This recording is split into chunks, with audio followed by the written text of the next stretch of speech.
I pledge allegiance to the flag of the United States of America, to the republic for which it stands, one nation, under God, indivisible, with liberty and justice. And justice for all. Thank you.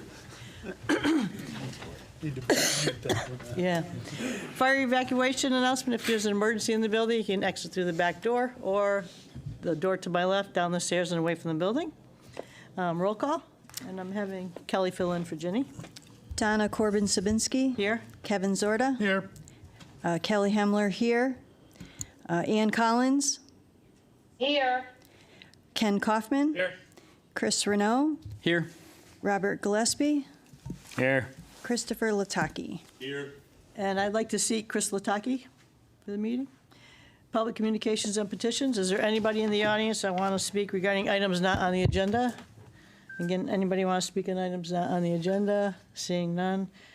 Correspondence, I didn't have any. Minutes of preceding meetings is April 7th. I'll make a motion to approve the minutes of April 7th, 2026. Second. Second is Ken.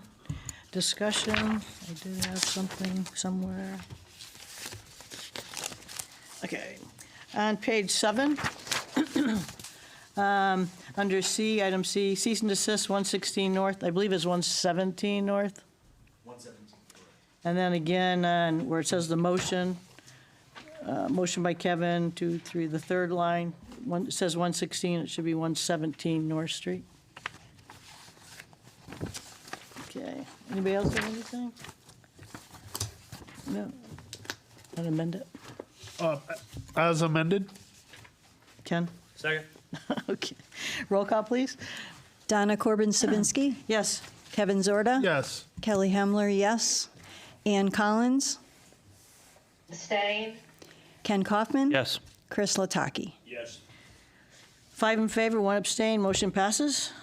Next is our town attorney report. It shows dated April 7th. It shows items in litigation. Okay, then we have continued public hearing is none, new public hearing is none, old business is none, new business. So we have Jeffrey, how do you say your last name? Aragoni. Aragoni? Aragoni. Aragoni, okay, is a duly authorized agent per section 12.2. Stephen? Yes, so I would just like to first mention that Jeffrey Aragoni, he has taken the Inland Wetlands training course by CT Deep. He has received his certificate, and I'm just going to let him take it away with introducing himself. Perfect. Hi, Jeff. Welcome. Hi, happy to be here. I'm a 2025 graduate from the University of New Hampshire up north. My degree is in community and environmental planning. Previously, I had an internship with a private firm working with both their planning and landscape architecture departments. I loved it. Now I'm here. Like Stephen said, I completed that wetlands training course, got my certificate. I'm learning more and more every day. Overall, just really happy and excited to be here. Welcome. And I can attest to that. Every day he comes into the office smiling. He's always willing to learn something new. It's been a pleasure having him around so far. Good, good.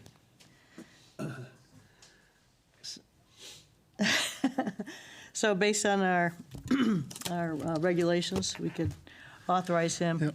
as a agent. I will make a motion to authorize Jeffrey Aragoni as our newly duly authorized agent. Second. That's Kevin. Kelly second it. Sorry. Say that 10 times I fast. know. Any discussion? No. Seeing none, roll call? Donna Corbin-Sabinski. Yes. Kevin Zorda. Yes. Kelly Hemler, yes. Ann Collins. Yes. Ken Kaufman. Yes. Chris Lataki. 6 in favor, motion passes. Welcome, Jeffrey. We'll have fun, I'm sure. We hope.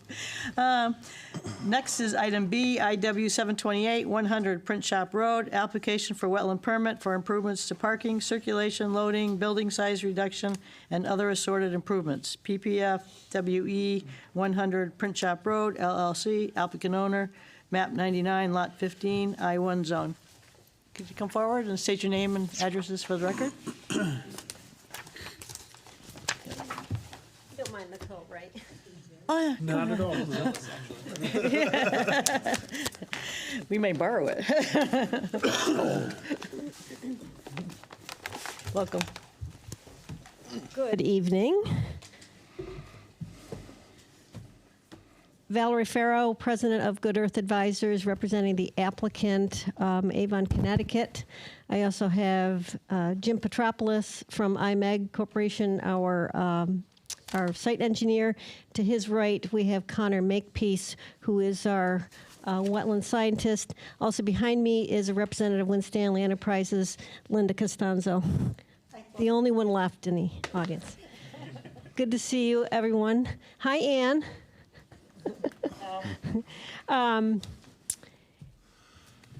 We have tonight before you the application for 100 Print Shop. We're actually going to try to make the mouse work tonight because we had malfunctioning at planning and zoning, so we're going to try this. So Winstanley's acquired this property, and we have to get this. Yeah, can we get And image? we're gonna. There we go. And just so you know, we turned your image off, and can you see the presentation? Yes. Great. Put it at an angle. From an angle? Okay. As long as you can see it. Okay. So Winstanley purchased this asset back in 2018, obviously part of the original Lego campus, if you folks are familiar with the transition that was happening for years. We know what's happened in the last year, but the campus has been dwindling really since then. So right now, the property is occupied by Lego and by Coca-Cola. They're both going to be gone in January 2027. So this is an opportunity for us to finally do something on that site. Since you purchased it, as you folks know, it's very difficult to make renovations and improve things when you have tenants because they're very disruptive. So this site is going to be completely overhauled in order to meet, not just current market conditions, but just to improve it. I mean, it's not been improved in eons. And we're talking not just the building, but the site. And we'll get into that in a little bit. Yep, go ahead, thanks. So it's 49 acres. I think you folks know we've got Moody Road to the south that leads up to Print Shop through here. We have Taylor Road, Shaker, and the most important thing of the context here, it's surrounded by conservation easement here, and then it's bundled into a wetland system that rings it this way, and actually there's some other things south of there. So as you can see, almost 10 pounds of flour in a 5-pound sack. The Lego, when they designed it, I mean, they maximized it, but that has presented an extreme challenge for us. And so before you, obviously, we want to talk about what we did to avoid wetlands, but we still have some impacts, but we think we did a good job trying to avoid as many as we could. The conservation easements are a little cloudy, but we believe that they were put in place at some point when the property was subdivided.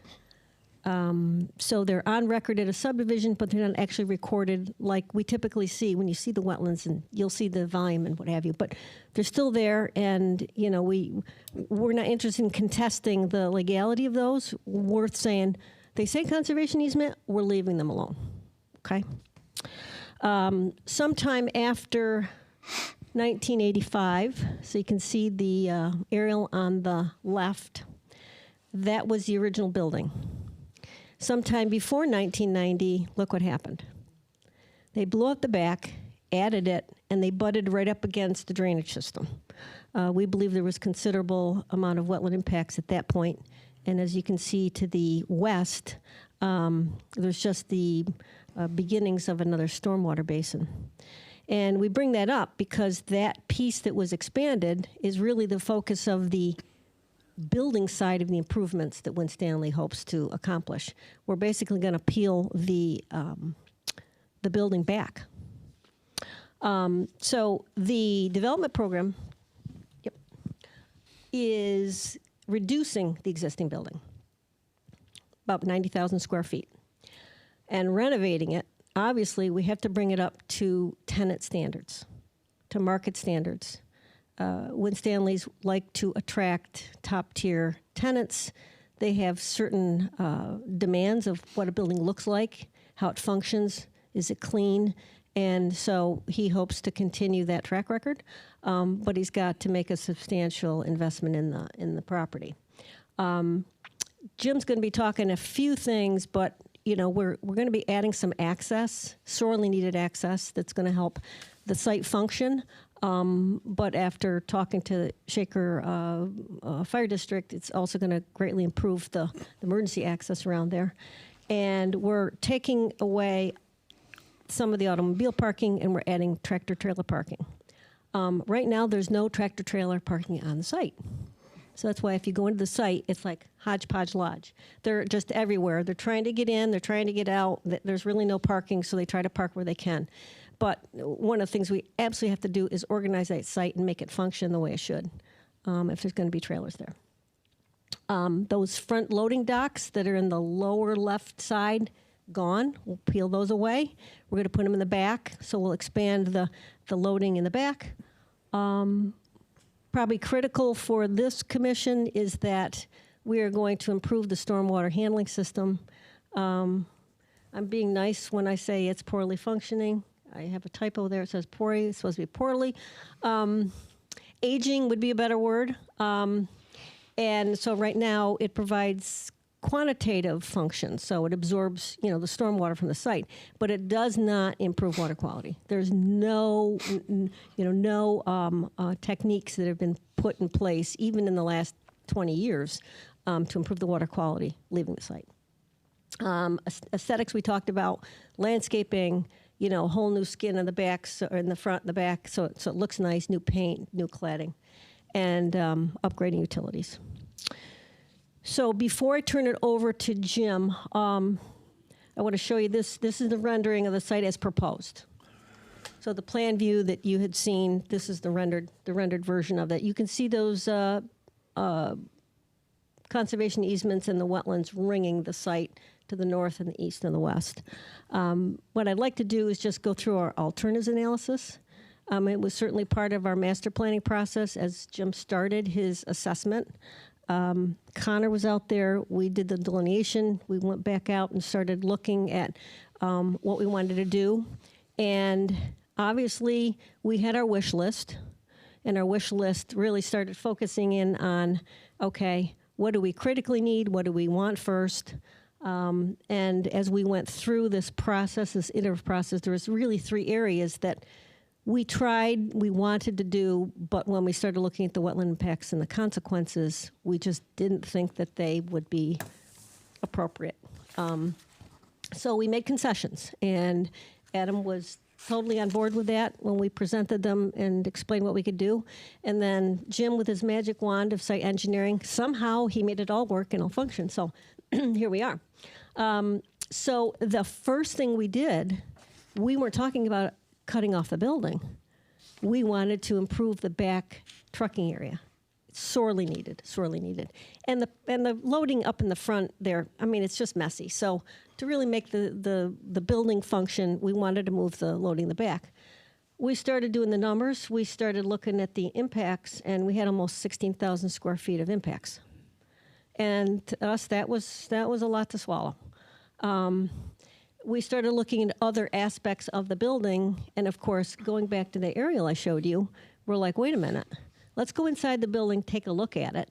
And from the inside, we're thinking, we could possibly lose the back again, and then make the truck loading work without pushing back into those wetlands. So that was our first alternative that we examined and we dismissed because, again, of wetland impacts. The second one was it would be preferable if we had full access around the entire site with a full functioning road. we heard very clearly from the fire district that it would be great if they had a 2-lane full, like 60 cross-section, 60-foot road. Why? Because they can't drop equipment, they can't stop equipment, they can't do anything on that side right now. They can't access the building. Later on, we discussed this with them, and we realized we could maybe go down to 30 feet. It's not what we wanted, but when, again, we looked at the wetlands, almost 19,000 square feet of wetland impacts. So another concession was peel it back. Jim came up with a way to do it. And then the last area is truck parking. We sorely needed the truck parking. And so it made sense to us to go back in that lower right portion of the site and expand the pavement. Again, parking all over, and if we got them to that southern area, it would be great. We looked at the impacts.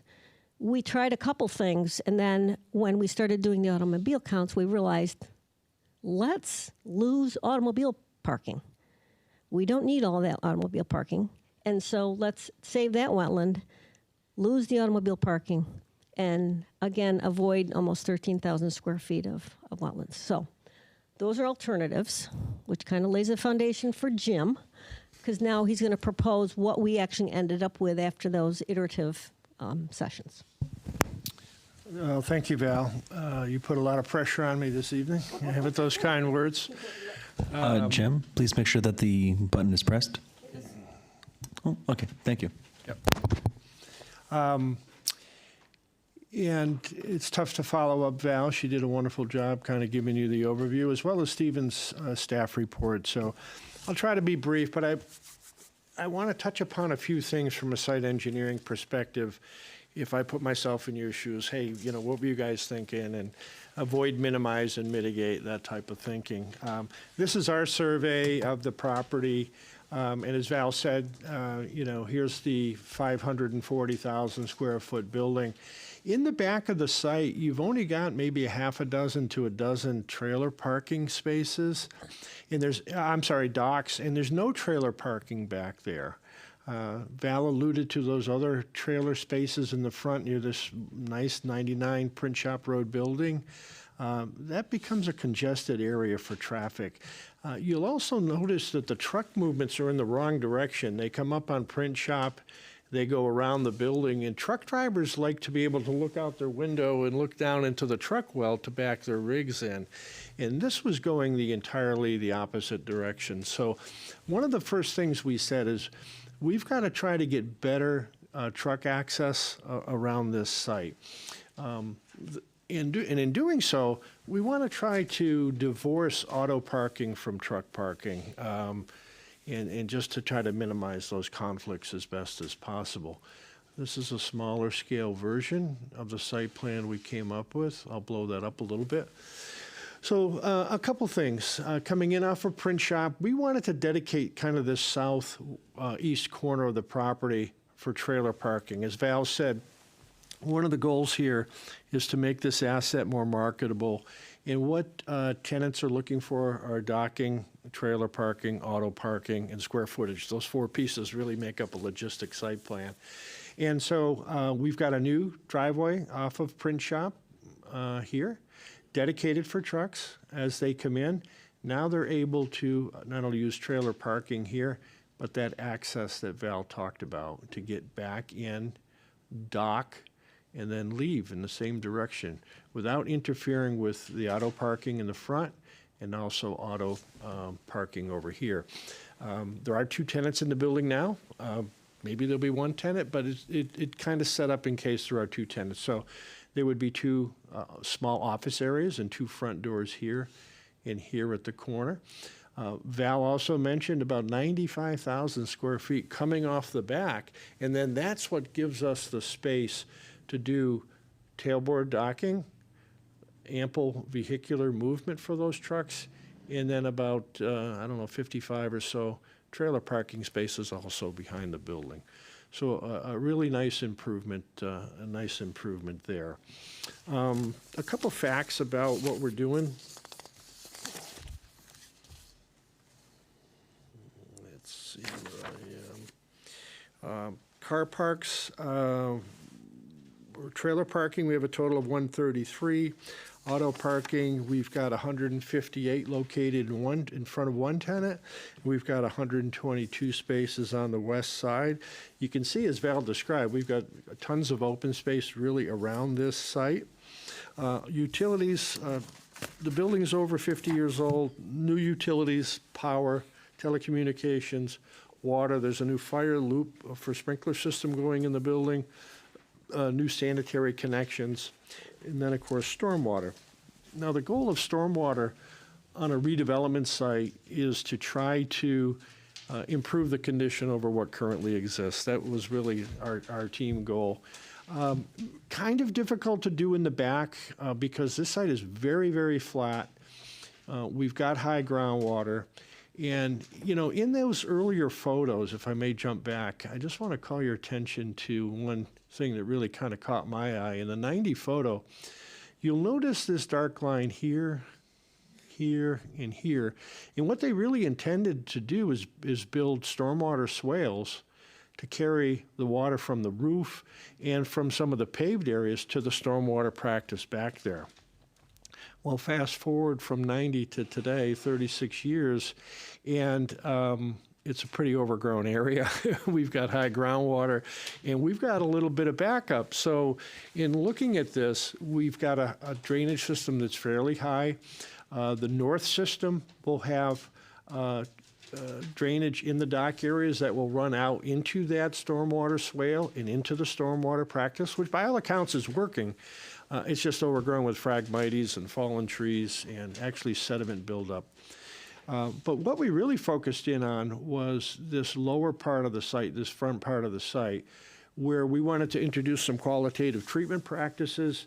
Off this large paved trailer parking area, we've got a nice sediment forebay here to give that rainwater runoff residence time, to let it sit in a rip-wrapped area, let total suspended solids settle out as best they can before a discharge.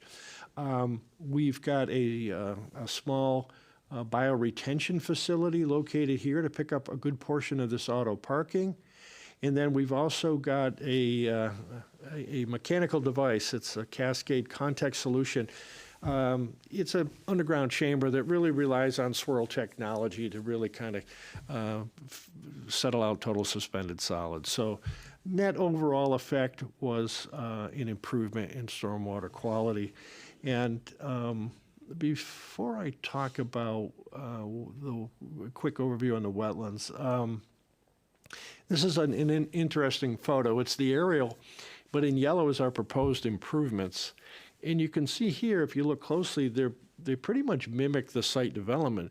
We're actually only adding about 4,600 square feet of new pavement, you know, maybe the size of this room on a 50-acre site. So we haven't tried to expand. We haven't tried to, you know, get overly aggressive with our designs. We think we've tried to do the best to balance all the different goals as well as the rules and regulations. Before I turn it over to Connor, our wetland professional, here's why we're here tonight. We've got impacts.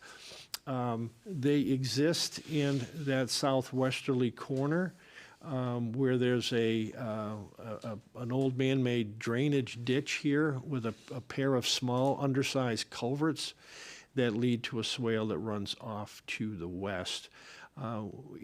We felt that, you know, preparing an automobile parking lot here in front of our front door was important to the redevelopment effort. Those impacts, bear with me for a second. The total impacts you see in green measure about 5,623 square feet. I think we're in the 2,500 square foot range here. Can I ask a question? Yes. So the bottom, the yellow there, Yeah. that's already a parking spot, isn't it? Is that already current parking? I think so. There is Yeah. parking over there, yes. Yeah, where you got the big yellow on the Yep. bottom. Yeah, that's already parking, okay. Yep. That's what I thought. We talked about the access on the east side of the building. how the fire department, I think it's an NFPA standard, wants an access drive about 60 feet off that building. In case that building ever collapsed in a fire, they didn't have an apparatus there. We're trying to minimize wetland impact in that location here. And so we've got a wetland impact of just that edge, really that man-made swale. Same thing to the north. We're pulling out about 4 or 5 existing drain pipes with head walls and constructing new outlets. And in order to do that, we've got a series of smaller impacts in that location. So in total, 5623 impacts. What you're seeing in yellow, of course, is upland review impacts. And, you know, with the exception of the area on the east side, almost all of the upland review area impacts are already to paved or disturbed areas themselves. One last thing is Val and Connor said, you know, we've got an area, they found an area down in this location here in which we could offer some mitigation. There's actually a piece of high ground that's surrounded by a wetland swale and a wetland in this location. And so we thought that was a good idea. What we proposed is to take out that high ground. There's only a few trees in that location. Get it down to the same elevation as the surrounding wetland, plant it with wetland species, and have that serve as mitigation. And that's about 6,700 square feet. So anyway, those are kind of the big picture engineering pieces that went into the redevelopment of the site. I'm going to turn it over to Connor, but I'm also going to stick around in case anyone has any questions for me. Right. Good evening, everyone. Good evening. My name is Connor Makepeace. Yeah, is this on? I don't think this one's on. Give it a minute. Can you hear me now? Yeah? All right, great. So my name's Connor Makepeace. I'm a wetland soil scientist, and I'm here to talk about a little bit more about these wetlands. So when we originally delineated the site in November of 2024, we classified 3 separate wetland complexes on the site. In the southern portion of the site, we have Wetland 1, which primarily consists of drainage ditches. The hydrology in this area drains to the west, ultimately over towards the railroad on that side, down to the south valve on that one. Yeah, all the way in the south, in the parking corner. Where are we? Oh, down here? Yep, Wetland 1. Oh, we're going kind of, okay. Yeah. Here. Perfect. I got it. Yep, sorry. Oh, appreciate it. Yeah. So this area is predominantly drainage towards the west. The northernmost portion of Wetland 1 is kind of a confluence of a bunch of different stormwater drainage features. So this accumulates drainage from various catch basins within the parking lot, as well as direct drainage from the parking lot, and drains directly into the greater portion of Wetland 1 and ultimately off towards the west. Jim mentioned that this is the area that has that we're proposing wetland mitigation, and we think that's a great spot because not only will it add, you know, a large amount of wetland to the site, but it'll also connect those 2 areas of Wetland 1. As you can see, there's like a peninsula of upland there, and it's a topographic berm, really. On top of it's a bunch of eastern white pines. Yeah, perfect. It's a bunch of eastern white pine trees planted kind of in a row. It may have originally been side cast material that was planted, something of that nature.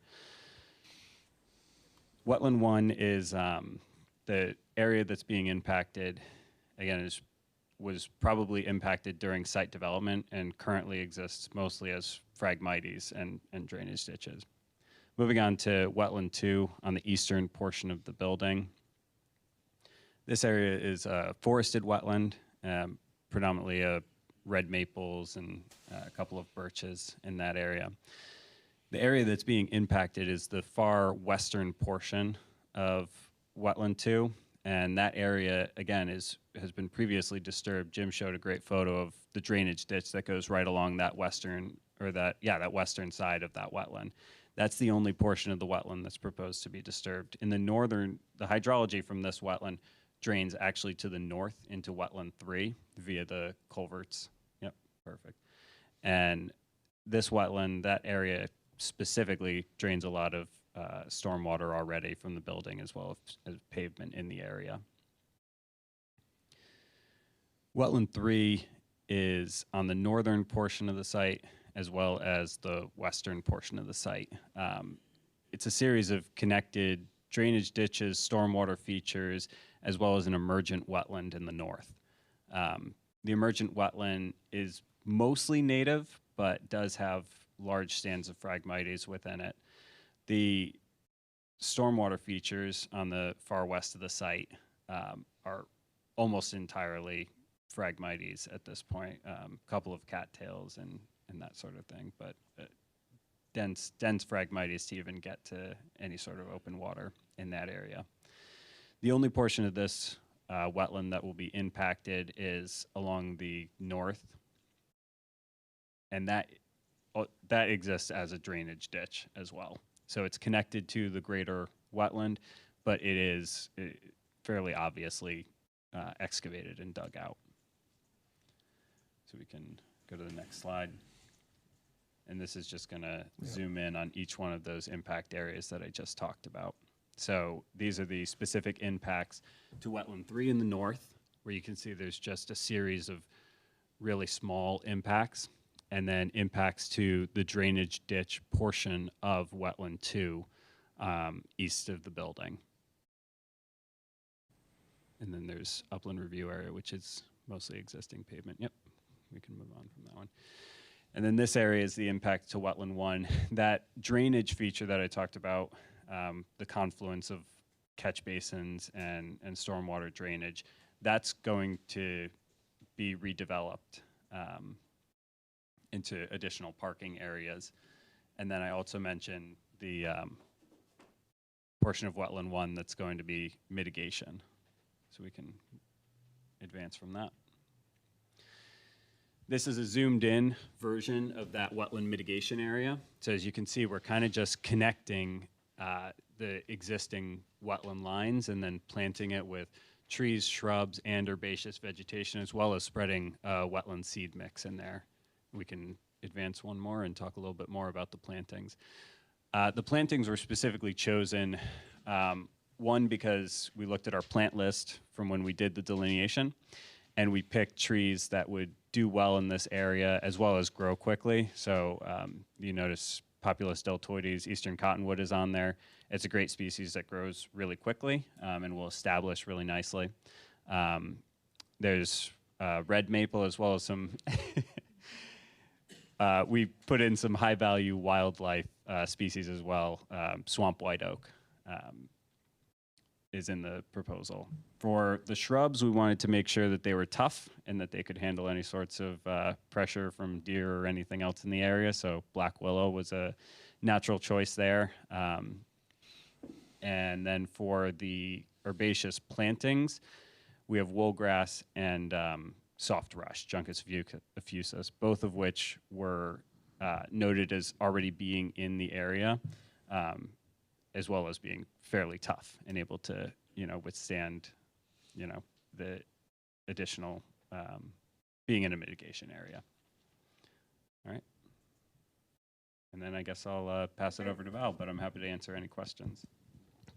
Just a couple more slides. I did want to go to lighting, just because it was just the thing I have about,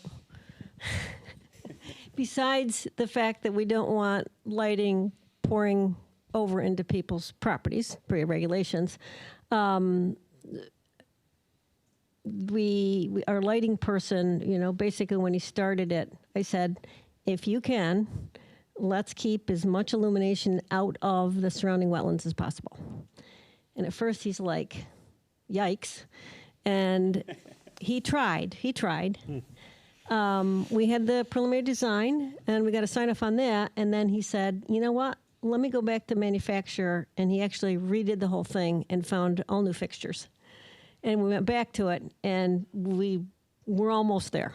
We did as much as we can without obviously affecting safety and the trailers and everyone else. So I just wanted to show you that and kind of share what we ended up doing. Again, just because I think it's a good thing to do. It's a good benefit. We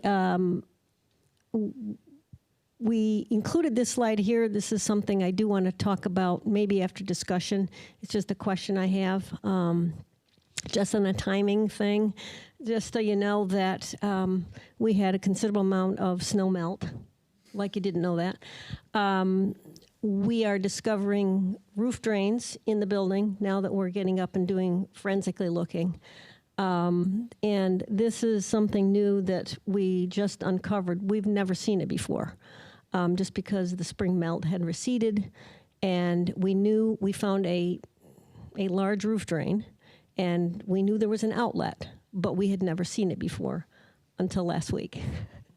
So it's something, we can talk about later, just because I have a couple ideas what we can do there. But I think that certainly concludes our presentation.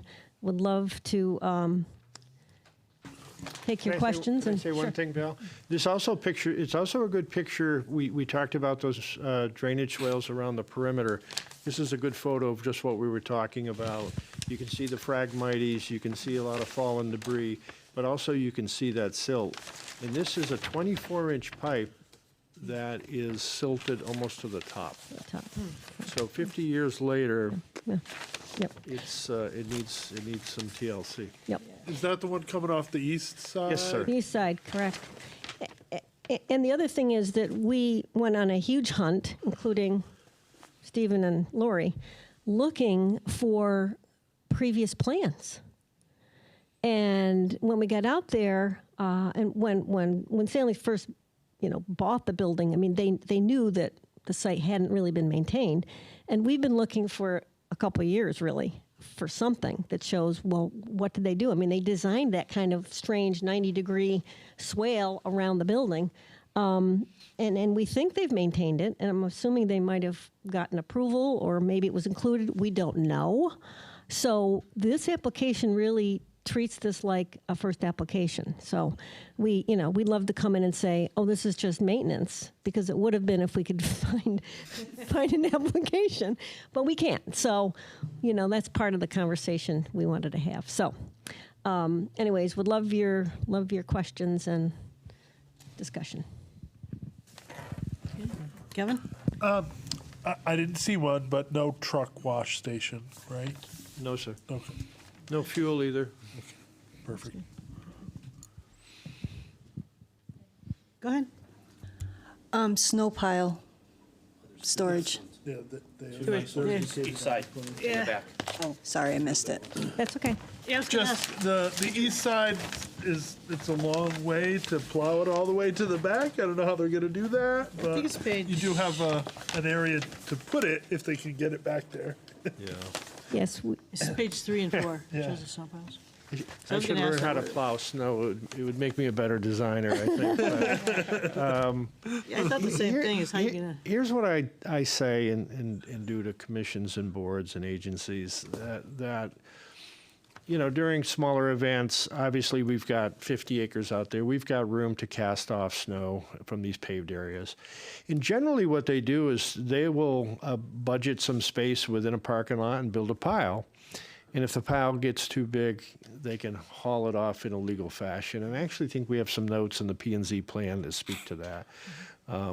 Does Win Stanley let them lose spaces to snow? Yeah, I think so. Yeah. yep. It's on page 3 and 4 or something on the site plan. But some of them appear to be close to the wetland. See, like up here? Yeah. Across the top. Yeah. Where are your snow? Yeah, up along the edge, sure. Up on the top edge. Yeah. Is it close, or like how far away is it? It seems to be kind of Well, close. we can't sneeze without being close to a wetland on We are. this site. I know. We are pretty well hamstrung there. 'Cause you got one here. I don't know where the option would be without affecting operations. Yeah, there's There's not aluminum, yeah. There's not. I think, If I may add, I was just going to say, he brought, I was going to say on page, I believe it is 3 of Yeah, the copy that 3. you guys got, they do have their snow storage and de-icing plan listed in the bottom right-hand corner. And I do think it is important to note that they are holding over some provisions such as only calcium chloride, sand, and non-toxic additives will be used for the treatment of the site. So I think that it's helpful to note that while, yes, it is limited where they may be able to find storage, they do have provisions in place to try and mitigate as much pollutants that could go into the wetland. So Thanks. Anybody to my left? Questions? Yeah. I did see somewhere along in here, the readings, you're gonna be bringing soil on the property? Soil in? Are you bringing in soil? Topsoil, any kind of soil? You know, it's a flat site, and actually our grades are kind of maintaining. We don't see a big earthwork operation here, whether excess leaving or importing any material. We may have to import some selects for bedding for utilities and things like that, but there aren't any big super cuts and fills here. Okay, I just have to mention that because we'll put it as a condition that you're allowed to bring in some soil. That would be Otherwise For you planting, can't. yes, yes. Otherwise you can't, so. Yes, That's good what I was point. asking. Because even, you know what it's like, especially with plant species, you get out there, you start planting, and you dig through, and it's like, don't like the look of this. You know, all of a sudden you hit a spoil pile or something. Yeah. So I think that'd be great if we To could do mention, that. you'll be bringing in some minimal soil. Yes, would appreciate that. Yeah. So that'll be a condition. So, Be number 3. yeah.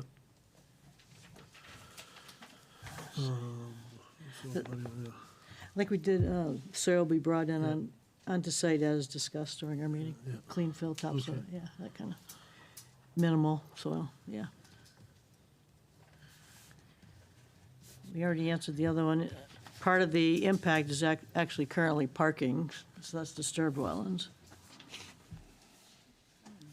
Snow storage, okay.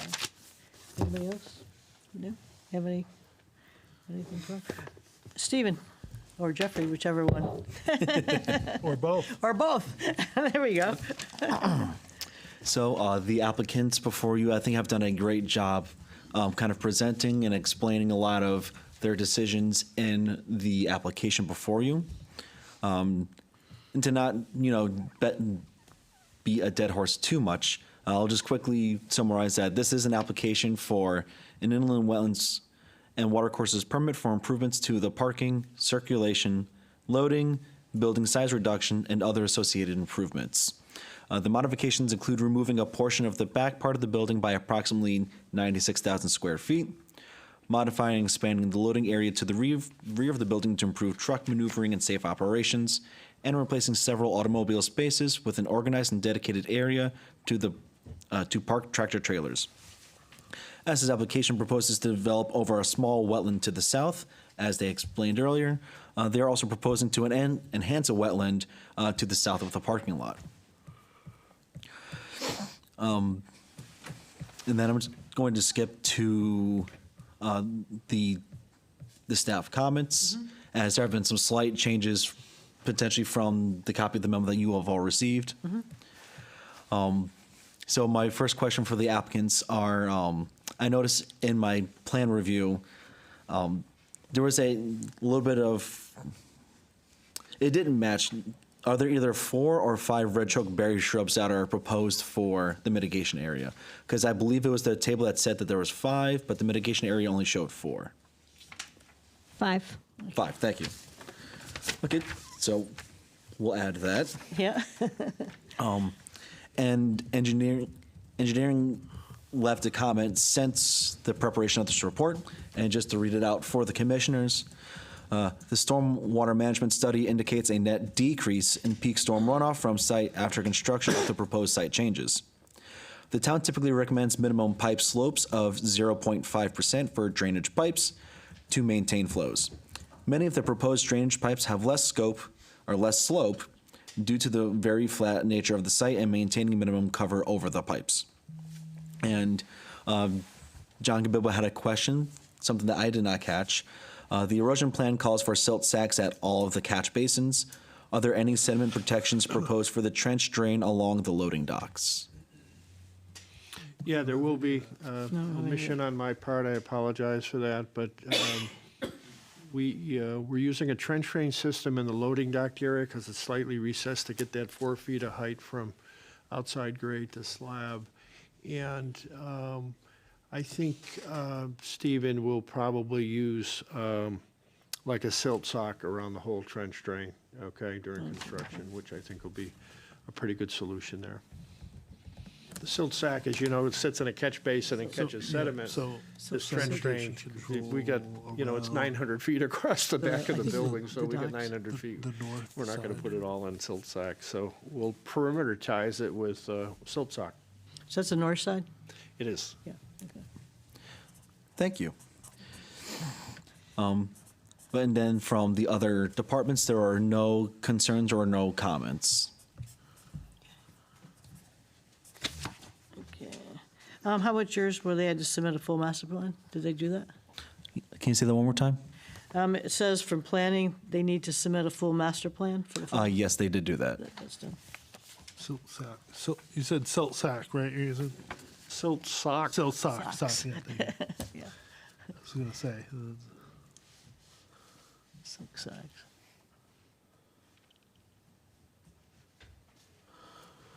Are we good with the vegetation of the? Yeah, yeah. It's good. It's all Yeah, it's all good. normal. The vegetation It's all guys, normal Yeah. stuff. Did you want to go back to that other picture that you talked about with the drain? Sure. That a little bit? If we did gain approval, we have a situation where, since we haven't gotten into monsoon weather just yet, Yeah, right?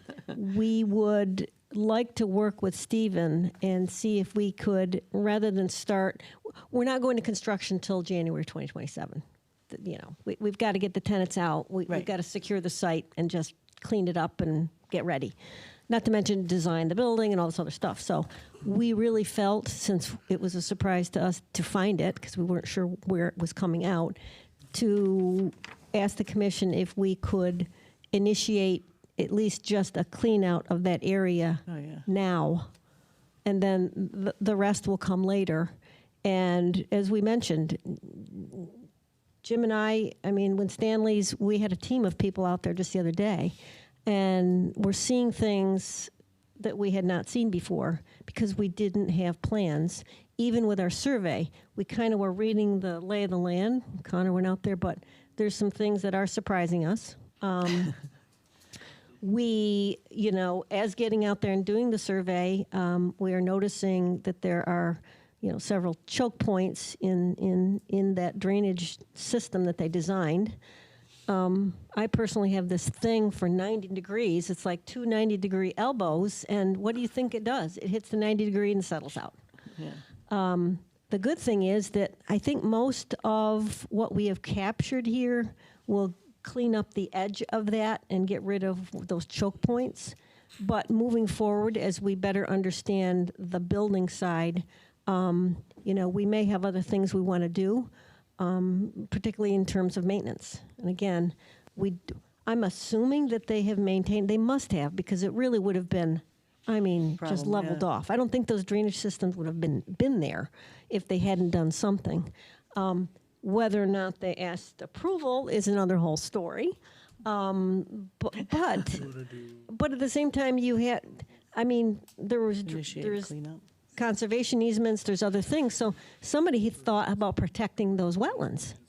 So again, we're a little hamstrung, but we'd like to be able to, get out there and clean up those drainage areas while we're doing the construction, if we could. So just something to think about in terms of long-term maintenance and how we can keep that system functioning.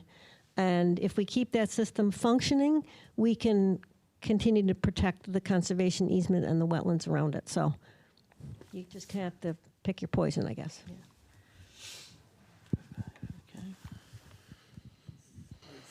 Yeah, that's right. Anybody else have any questions, concerns, comments? Guys, anything else? No other comments from me? Okay. Jeffrey? No? Good? What he said. There you go. He's learning. All right. All right.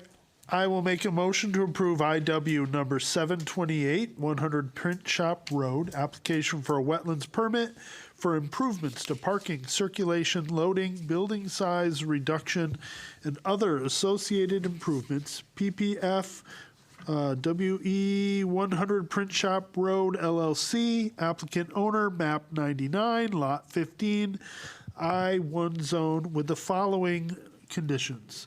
Site-specific condition, number 1, the landscape plan for the wetland mitigation area shall show 5 red chokeberry shrubs. Number 2, general note number 4 on page C062 shall update the year to 2024. Number 3, soil and clean fill may be brought in as discussed. Number 4, sedimentation control around the north side shall include silt socks. Number 5, roof drain redesign, including the clean out of existing, shall be approved by staff, or may be approved by staff. Second. Okay. Kevin and Kelly seconded it. Any more discussion? No? Any more discussion? No? Seeing none. Roll call, Kelly? Donna Corbin-Sabinski. Yes. Kevin Zorda. I think you guys did a great job, mitigated, you did everything you could, and it really doesn't disturb that much. I think it Right. improves the site, so I say yes. Kelly Hemmeler, yes. Ann Collins. Yes. Ken Kaufman. Yes. Chris Lataki. Yes. 6 in favor, motion passes. Nice job. Yeah, Good luck nice with job. you. Thank you so much. We Thanks appreciate with all the it. improvements and things you're doing. Thank you. Thank you so much.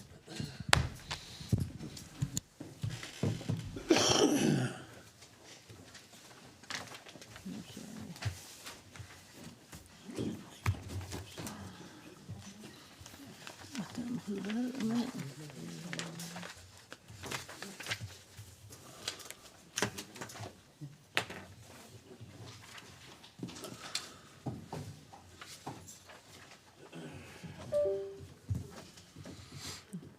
Thank you. Have a good night. Thank you. Oh, we'll try. We're almost done. Next is enforcement reports. You can bring me a hot chocolate. You want a hot chocolate at this hour? Come on. Let's go. I'm just trying to bring Commissioner Collins back real quick there. Okay. Enforcement reports? Enforcement reports, nothing new at this moment. Okay. Planning staff report? A couple of things. So I've already taken Jeffrey out to do a couple of different ENS inspections. Earlier, I think it was no, it was Monday. We went out, we did an ENS inspection over at the Felician Sisters for their, for their increase in, I believe it was dwelling units. So they passed their inspection. We're waiting to just get pictures back for a couple of areas where they just had some ripped holes, but it was still backed up by the hay bales. So once we get those pictures, they're good to go. We also did a trip along Post Road, because I remember there was concerns about the silt fencing over there. As we drove through the areas that we noticed where there was no silt fencing, were in the residential section of Post Road. And while we were there, we saw the guys were finishing up the road work. Looked like they were seeding some of the dirt areas, so we didn't find much need to remind the engineering department as that's nearing completion. Other areas where there were no silt fencing, the road was treated, there was already vegetation in place, so we didn't see any concerns there. And a reminder for the commissioners that have signed up for it, on April 28th, there is the land use training in the Enfield room, which is downstairs, and that's going to be at 6 o'clock. So if you signed up for that, please make sure you do come and you attend. It'll be very helpful for everybody. Even if you've already sat through it before, it's always a nice refresher.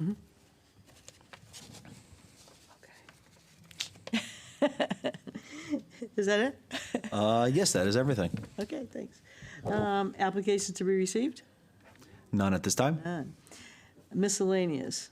So I had the meeting for April 28th next week. Even if you didn't sign up and you can come, you can come. It's a good meeting.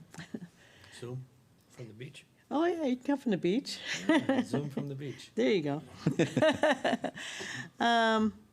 I want to thank Lindsay from IT for coming today and helping us get squared away. I think most of us are all set now, which is good. We'll find out. You know, he's still. Also, when I turned my iPad on Sunday, I noticed we have some kind of security awareness training in our emails. One's like 5 minutes long, another one's 45 minutes or so. We need to complete those. Yeah, I got emails to complete them, so if you haven't gotten those, Yeah, make sure you do it. yeah, make sure you do them. I don't turn it on, you know, except for the Sunday or the weekend before the meeting when I'm reviewing everything, so I don't see them. I believe it said that they were going to send us some tests to see if you catch things. So Yes, they Yeah, so will. that's actually something that they do. Yeah. Because we as staff, we also have to take those Yeah. trainings. And throughout the year, they'll periodically send out fake phishing emails saying, oh, for example, your Facebook password got renewed. Click this link to unrenew it or whatever it is. Then you And click in and it goes, uh-huh. They click it Gotcha. and they say, all right, IT got you. Now you have to redo the training. They will they actually make you do. redo the training if Oh, you yeah, fall for their redo the phishing training, attempts. yeah. Yeah. So Well, I make sure you're worked paying with it. attention when you're doing that now. That's right. But just to know, I don't look at it every day, so we're going to be late sometimes, I think. Well, 'Cause as I long- already said I was No, 2 as long as you days don't and 3 respond to it, days. you're fine. Yeah. Yeah, I was gonna say, as long as you don't click on the phishing email, you're okay. Yeah, okay, good. Ginny wanted to ask about the Yankee casting. Did we Oh, yeah. check into that, where that progress is? That's still in progress. So our last contact with Yankee Casting, we told them that. Give me a second to remember our conversation. There you go. We told them that we needed the soils report to see what the contaminants that are in there first, and then they would have to make the application. We have not heard back from them since. Okay. Rick may have I think Done Rick put a lien on the property to try and get them to get moving a little bit more quickly, but I'm not 100% sure on that. Yeah. Okay. But that's, at least to my memory, Do what I something, recall. yeah. Yeah. Yeah, okay, thank you. Is Deep still involved? As far as I'm aware, Deep should still be involved. Yeah. It's been a long time. Yeah, They're slow. years, right? Years. They're slow. Well, it's been frustrating Yeah. working between the different parties at play because there's been different response times that we're experiencing from each party. So that's why we figured if we put the lien on, we might be able to Do something. get some more progress going. Yeah, that'd be good. Thank you. So our next meeting is May 5th. We don't have any applications, but we might have 174 Shaker Road coming back. I believe so, correct. Because I remember at the last meeting, we had 174 five. Shaker asked to be put on that May, I think it was 7th, wasn't it? May 5th? According to here, it's May 5th. Oh, yeah, Cinco de Mayo. There you go. So, yep, that was when they had asked to be put back on the agenda. We can check in with them and see if they're going to be ready for the meeting at that point. Okay, and then we'll decide. Yep. Okay, thank you. Anybody else have anything? Okay, adjourn, anybody? Make a motion to adjourn? Ken, yeah. Second. Kelly, second? Second. All in favor? Aye. Motion, we're adjourned. 8 o'clock. 7:59. 7:59.